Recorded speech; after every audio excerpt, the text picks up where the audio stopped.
are watching खबर face to face. दर्शकों, स्वागत है आपका खबर फेस टू फेस में। मैं ज़ीशान आज़मी। आज की ताज़ा खबर देखने से पहले हमारे चैनल को सब्सक्राइब कीजिए और बेल आइकन दबाना ना भूलें ताकि आपको डेली अपडेट तुरंत मिल सके। आइए देखते हैं आज की ताज़ा खबर। कांग्रेस मुख्यालय में रणदीप सिंह सुरजेवाला की प्रेस वार्ता। उन्होंने कहा कि मोदी सरकार के इस कार्यकाल में 109 करोड़ सेल यूजर्स की लूट की नई पारी। प्राइवेट सेल कंपनियों की एक बार फिर बड़ी मुनाफाखोरी। प्राइवेट सेल कंपनियों ने सेल फोन का वार्षिक शुल्क बढ़ाकर जनता की जेब से वसूले 34,824 करोड़। आइए देखते हैं वीडियो। 3 जुलाई 2024 से इस देश में सेल फोन की जो आपके दर्शक पाठक सब इस्तेमाल करते हैं, उनकी दरें बढ़ा दी गई तीनों प्राइवेट सेल फोन कंपनियों के द्वारा। ये खबर तो आई कि सेल फोन की दरें बढ़ी, पर यह खबर शायद नहीं आई कि उसका देश के ऊपर इंपैक्ट क्या हुआ। साथियों, 3 जुलाई 2024 से मोदी सरकार की आंख, कान और नाक के नीचे उनकी प्रत्यक्ष सहमति से इस देश की 3 सेलफोन कंपनी, जिनका मार्केट शेयर 91.6% है, यानी 109 करोड़ सेलफोन यूजर्स, 119 करोड़ में से केवल रिलायंस जियो, भारती एयरटेल और वोडाफोन का सेलफोन इस्तेमाल करते हैं। उनके लिए सालाना 34,824 करोड़, चौंकिएगा मत, मोदी सरकार ने उनके लिए 109 करोड़ सेलफोन कंज्यूमर्स पर 34,824 करोड़ सालाना का बोझ डाल दिया है। मोदी गवर्नमेंट, मोदी सरकार 119 करोड़ सेलफोन यूजर्स की कॉस्ट पर 3 प्राइवेट सेलफोन कंपनियों को सालाना 34,824 करोड़ कमवा रही है। तो मोदी 3.0 नए कार्यकाल का नया प्रसाद है, वही पुराना क्रोनी पूंजीवाद, क्रोनी कैपिटलिज्म, जिसे राहुल जी कहते हैं। इसके कुछ तथ्य हैं जो मैं आपके समक्ष रखूंगा और कुछ प्रश्न हैं। सेलफोन मार्केट जो है इंडिया में, वो ओलिगोपोली है, यानी केवल 3 सेलफोन ऑपरेटर्स हैं। रिलायंस जियो 48 करोड़ सेलफोन यूजर्स, ये मैं नहीं कह रहा, मैं ट्राई की सबसे लेटेस्ट रिपोर्ट आपको भेज रहा हूं। ये उसका डेटा है, उसका एक्सट्रैक्ट अलग से भेज रहा हूं। Airtel 39 crore cellphone users, Vodafone idea 22 crore 37 lakh cellphone users, कुल 109 करोड़, कुल सेलफोन यूजर्स 119 करोड़। बाकी सरकारी कंपनियों के पास मुश्किल से बचते हैं 10 करोड़ के करीब। इनमें भी अगर मैं ये कहूं कि जियो और एयरटेल की ड्यूओपली है, यानी 2 कंपनी ही देश के लगभग सारी सेलफोन मार्केट को कंट्रोल करती हैं, उनकी संख्या 87 करोड़। अब तथ्य क्या है? ट्राई ने 23 अप्रैल 2024 को यह रिपोर्ट जारी की है।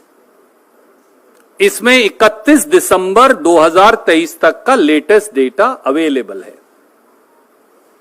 इस रिपोर्ट के मुताबिक सेलफोन कंपनीज का एवरेज रेवेन्यू पर कस्टमर पर मंथ, यानी हर महीने सेलफोन कंपनी औसतन अपने हर सेलफोन कस्टमर से, यानी आपसे जो ये कार्यक्रम देख रहे हैं या आपकी खबर पढ़ेंगे, 152 रुपया 55 पैसे कमाते हैं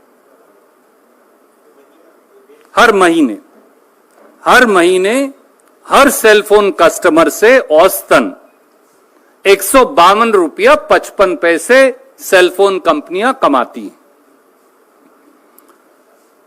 27 जून 2024 को अफेक्टिव 3 जुलाई 2024 रिलायंस जियो ने अपने रेट 12% से 27% बढ़ा दिए, औसत 20%। इसकी जो सबसे अफोर्डेबल प्लान है 155 रुपए की, जो सबसे ज्यादा कस्टमर यूज करते हैं, मुझे बताया कि शायद उनकी संख्या 25 से 30 करोड़ देश में हो, वो 155 रुपए से 189 रुपए बढ़ा दी, 22% इंक्रीज। कांग्रेस नेता रणदीप सिंह सुरजेवाला ने यह भी सवाल किया कि आखिर मोदी सरकार और ट्रे ने 109 करोड़ सेल फोन उपयोगकर्ताओं के प्रति अपनी कर्तव्य और जिम्मेदारी क्यों छोड़ दी है। क्या है सरकार और प्राइवेट कंपनियों के बीच आंख मिचोली? प्रधानमंत्री इसका जवाब दे। आपको बता दें कि 15 अगस्त 2023 को मोदी जी ने लाल किले से कहा था कि इंटरनेट का डेटा बहुत महंगा था 2014 से पहले। आज दुनिया के सबसे सस्ता इंटरनेट का डेटा हो गया है और हर परिवार के पैसे बच रहे हैं। क्या अब सरकार इस पर लगाम लगाएगी जो डेटा के दाम बढ़ रहे हैं? तो उन्होंने 20% अगर बढ़ाया तो लगभग 30 रुपया 51 पैसे प्रति कस्टमर बढ़ाए। 48 करोड़ कस्टमर्स हैं, तो अगर मैं कम से कम औसतन भी ले लूं, वो भी ना लूं जो प्लान में 22% बढ़ाए हैं, आप औसत भी ले लें, तो 1464 करोड़ रुपया अतिरिक्त बोझ जियो के कस्टमर्स पर है, यानी 17,568 करोड़ सालाना। इसी प्रकार से 15% एयरटेल ने औसतन रेट बढ़ाया, जैसा मैंने बताया, तो 152 रुपया 55 पैसे महीने की औसतन आय है, तो ये बन गए 22 रुपया 88 पैसे पर कस्टमर अतिरिक्त जो देने होंगे। उनके कस्टमर की संख्या है 39 करोड़, 39 करोड़ से गुना करिए, बन गए 892 करोड़, सालाना बन गए 10,704 करोड़। तीसरा है वोडाफोन आइडिया, उन्होंने बढ़ाए औसतन 16%, जैसा मैंने आपको बताया, तो 152 रुपया 55 पैसे का 16% अगर अतिरिक्त हो जाए बन गया 24 रुपया 40 पैसे प्रति कस्टमर प्रति माह। उसको मल्टीप्लाई कर दीजिए 22 करोड़ 37 लाख कस्टमर से, तो वो बन गए 546 करोड़ हर महीने अतिरिक्त जो उन्होंने बोझ डाल दिया, और ये बन गए 6,552 करोड़। मैं ट्राई की रिपोर्ट की रेलेवेंट एक्सट्रैक्ट कॉपी आपको भेज रहा हूं और फुल रिपोर्ट भी भेज रहा हूं, लिंक। 6 सवाल सीधे हैं, और वो सवाल क्या है? How can private cellphone companies holding 92% of cell phone user market share be permitted to unilaterally increase cell phone tariffs by an additional 34,824 crore or almost 35,000 crore annually without any oversight or regulation by Modi government? पहला सवाल, मोदी सरकार ने किसी भी regulation, नियम या निगरानी के बगैर प्राइवेट सेलफोन कंपनियों को 109 करोड़ भारतीयों पर, 109 करोड़ सेलफोन यूजर्स पर 34,824 करोड़ का अतिरिक्त बोझ उनकी जेब से निकालने की इजाजत कैसे दे दी? दूसरा सवाल, why have the Modi government and Telecom Regulatory Authority of India abdicated their duty and responsibility towards 109 crore cellphone users? Modi सरकार और ट्राई ने 109 करोड़ सेलफोन यूजर्स के प्रति अपने कर्तव्य से मुंह क्यों मोड़ लिया और अपनी जिम्मेवारी से कन्नी क्यों काट ली?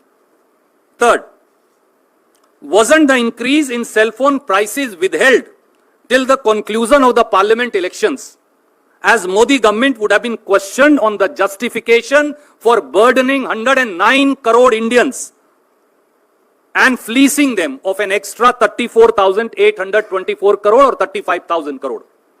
क्या मोदी सरकार ने सेलफोन कंपनियों की कीमतों में होने वाली वृद्धि को उनसे मिली भगत कर संसदीय चुनाव पूरा होने तक टाल कर रखा, ताकि सरकार से और प्रधानमंत्री मोदी जी से 109 करोड़ सेलफोन यूजर्स पर सालाना डाले गए अतिरिक्त 35,000 करोड़ का जवाब कोई ना मांग सके? Question number 4.